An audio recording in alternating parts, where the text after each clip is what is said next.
Ahogy! Üdvözöllek a Sevatos Krokinol csatornán, ahol bemutatom, mennyire szenzációs játék a Krokinol, és felesleges rohanni, mert minden pöckölés számít. Ebben a videóban arra gondoltam, hogy jobban bemutatkozom, mint a csatorna bemutatkozós videómban. Elárulom, hogy körülbelül ki vagyok, és miért kezdtem el a Krokinol foglalkozni, és hogy miért ez is lett a csatorna neve. Most Árpi vagyok, alapvetően férj, van egy csodálatos és imádnivaló feleségem, aki ezt a képet hagyta jóvá, hogy bemutassam. Ő rajzolta a csatorna logójához szolgáló csigát is.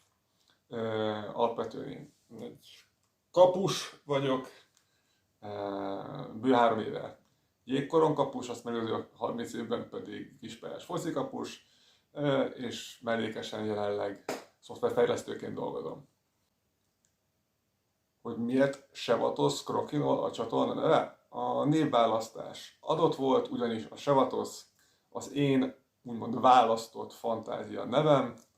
Ennek az a története, hogy fiatalabb koromban, a 90-es évek közepén, amikor elkezdtem szerepjátékozni a magyar mágus szerepjátékkal, a második törvénykönyvben az egyik kedvenc karakterem és kasztom az egy szlán kardművész volt, és neki kerestem, szerettem volna kitalálni egy kreatív nevet.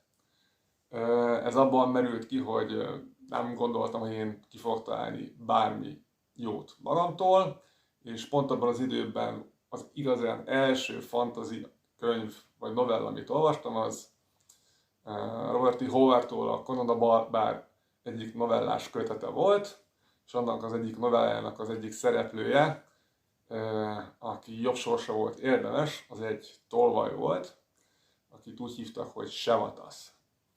Nekem megtetszett a tolvaj neve, és nemes egyszerűséggel, hogy kreatívabb és az enyém legyen, megváltoztattam a Sevatoszt Sevatosra.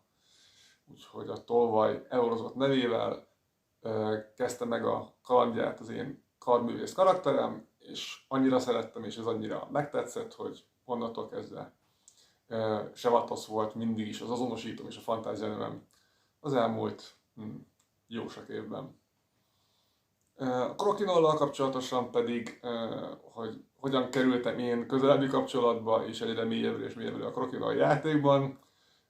Ugye én igen 4 évvel ezelőtt pontosan 2019-ben a társasjátékok ünnepén botlottam be, emlékszem, megláttam a játékot egy kiállítónál, és a gyártó Kacagi Péter mutatta be élőben a játékot, és megkérdeztem, hogy ez micsoda, miről van itt szó, és mondta, hogy ez egy kanadai játék. Akkor még ugye nem játszottam, csak imádtam nézni a jégkorongot, de ebből mondtam, hogy ha kanadai, akkor ez biztosan jó játék lesz. Elmagyarázta a szabályt, és én ebből éreztem, hogy ehhez nekem van affinitásom, van érzékem, ami nem csak a technikai részéhez, hanem a taktikai részéhez is. És akkor a 2020, ami év igazából a Krokinol éve a 2020 miatt, én a 2020-as év során, annak tavaszán egy egyik táblát, ezt a gyönyörűséges táblát rendeltem tőlük. A kedvenc hoki csapatom picit nem tökéletes logójával, de olyan lett a tábla, amilyet szerettem volna, és én onnantól elkezdtem rajta otthon csak magam szórakoztatására játszani, gyakorolni, semmiféle videót, vagy semmiféle extra dolgot, csak így autodidakta módon pöckölgettem, és amilyen biliárd vagy egyéb ilyen ügyességjáték tapasztalataim voltak, úgy próbáltam magamat képezni. És akkor elkövetkezett egy évvel ezelőtt, vagy igazából szűk 2 évvel ezelőtt, ugye a tavalyi év elején, márciusban indult újra a Krokinol versenyélet Magyarországon, a Magyar Krokinol Szövetség rendezésében, és akkor én úgy gondoltam, hogy kipróbálnám magam az első megrendezett versenyen, úgyhogy a márciusi versenyre ellátogattam, és nem szerepeltem rosszul, tovább jutottam a rájátszásba, és összességében a 7. helyet sikerült megcsípnem, de éreztem, hogy ha komolyabban foglalkozok ezzel a játékkal, akkor többre is tudom vinni, és nagyon szerettem játszani, és jó volt rendes ellenfelekkel játszani, nem úgy, mint hogy általában szoktam otthon egyedül. Ezt követően komolyabban kezdtem foglalkozni, videókat néztem, elemeztem, Minden nap gyakoroltam, és elmentem az áprilisi versenyemre is.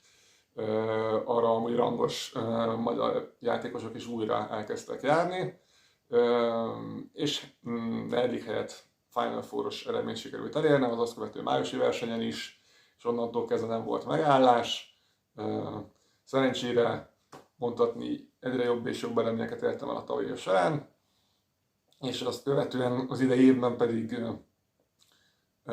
mindenféleképpen szerettem volna még, hogy is mondjam, kompetitívebb közegben is kipróbálni magamat, és arra az elhatározásra jutottam, hogy szeretnék elmenni a kanadai világbajnokságra, a Crokinole World Championship-re, amit Tavistockban rendeznek, Ontarioban, úgyhogy ezt sikerült is meglépni, természetesen magánfinanszírozásban, de tudtam képviselni nemzeti színekben a magyar Crokinolt Kanadában. Összességében jól sikerült a szereplés, csak kanadai táblákon kellett játszani, nem pedig, amikhez én úgymond szokva voltam magyar gyártókon lévő játékhoz. Úgyhogy ez egy elképesztően nagy élmény volt. Egy későbbi videóban majd részletesebben beszámolok, hogy rám mekkora hatással is volt a kanadai út, illetve a kanadai Crokinole és a kanadai közeggel való érintkezés közvetlenül. Itt látjátok, ami előttem van tábla, azt én azután beszereztem valamnak, ez egy eredeti kanadai tábla, Tracy board, én azóta ezen gyakorlok, és akkor azt követően elhatároztam, hogy nem csak versenyezni szeretnék, hanem szeretnék minél többet tenni azért, hogy Magyarországon a Crokinole mint játék ismertebb legyen, játszható legyen, és minél több emberhez el is jusson, nem csak a játék eleme, meg hogy miről szól, hanem maga a játék fizikailag. Úgyhogy ezzel kapcsolatosan az idei versenyémen, az itthoni versenyeken és a külföldi versenyeken is elkezdtem videóanyagokat gyűjteni, és az volt a célom, hogy egyfajta teljesítmény bemutatásával és történet vezérletével bemutassam mindenkinek, hogy mennyire lehet vinni egy ilyen egyszerű, letisztult és nagyon jó játékban pár hónap vagy évben is mérhető erőfeszítések árán. Én nagyon szeretek egyedül játszani, még jobban szeretek másokkal játszani, tök mindegy, hogy verseny, vagy csak kollegiális, vagy bármilyen körben, ahol elviszem a tábláimat játszani, ismerősökkel, vagy idegenekkel, de én azt szeretném, hogy én táblákat tudjak eljuttatni másokhoz, akik ezzel majd tudnak játszani, akár velem, vagy nélkülem, mert én elképesztően, tényleg, ahogy mondtam, a világ legjobb ügyességi játéka szerintem a Crokinole. Ennyi lett volna a tömören részletezett, de egy picit bővebb bemutatkozásom ezen a csatornán. Köszi szépen, ha tetszett ez a videó, nyugodtan dobj egy lájkot, vagy iratkozz fel a csatornára. Köszi szépen a figyelmet, sziasztok!